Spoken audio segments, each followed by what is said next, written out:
नमस्कार दोस्तों, आज चर्चा करते हैं ऋषि कृपाचार्य की, जो कि कुरु वंश में कौरव और पांडवों के कुल गुरु हैं और इन्होंने कौरव पांडवों को धनुर्वेद की शिक्षा दी और धर्म के ये आचार्य थे। कृपाचार्य गौतम गोत्रीय ऋषि हैं। हम शुरुआत करते हैं शुरू से कि ऋषि गौतम वैवस्वत मनवंतर के अंदर सप्त ऋषि हैं। इनकी शादी ऋषि मुद्गल की पुत्री अहिल्या से हुई थी। इनके सतानंद नाम का पुत्र हुआ, सतानंद के सत्यघृति नामक पुत्र हुआ और सत्यघृति के शरद्वान पुत्र हुआ, जिन्होंने तपस्या की शक्ति द्वारा धनुर्वेद में पारंगता हासिल की और उनके पास तपस्या की बहुत सी शक्तियां थीं। धनुर्वेद में पारंगत होने के कारण और तपस्या की शक्ति का प्रभाव होने से तपस्यारत शरद्वान को देख करके देवराज इंद्र को चिंता होने लगी और उन्होंने एक देवकन्या जानपदी नाम की देवकन्या को शरद्वान की तपस्या को भंग करने के लिए आदेश दिया कि तुम जाओ और शरद्वान की तपस्या को भंग करो। वह देवराज इंद्र के आदेश अनुसार शरद्वान के जो आश्रम था वहाँ पर पहुँच गई और वहाँ उसने शरद्वान को मोहित करना प्रारंभ कर दिया। शरद्वान जो कि धनुष बाण और हाथ में लेकर चलते थे, उन्हें सब गौतम के नाम से जानते थे।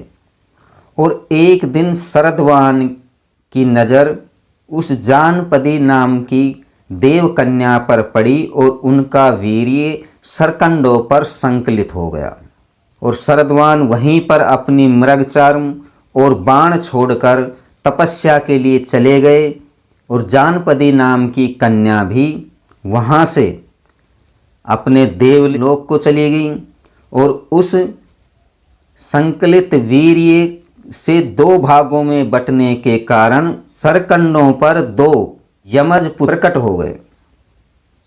तभी वहाँ से राजा प्रतीप के पुत्र शंतनु वहाँ से निकल रहे थे और उन्होंने उन दो नवजात शिशुओं को अपने साथ ले गए और ये जान लिया कि बाण और मृगचर्म देखकर कि ये किसी तपस्वी ऋषि की संतान हैं और उन्होंने उनके संस्कार करवाए और उन्हें ये नाम राजा शंतनु से ही मिला था कि कृपाचार्य और कृपी द्रोणाचार्य के साथ इनका विवाह हुआ और कृपाचार्य ने शिव की दीक्षा लेकर बाल ब्रह्मचारी बन गए थे।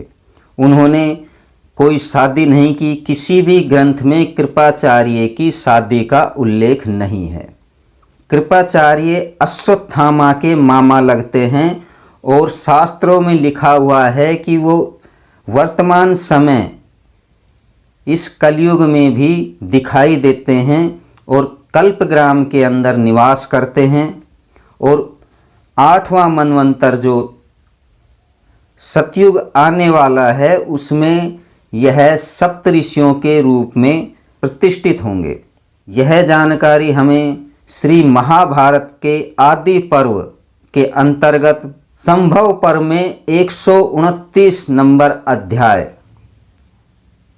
से प्राप्त हुई है।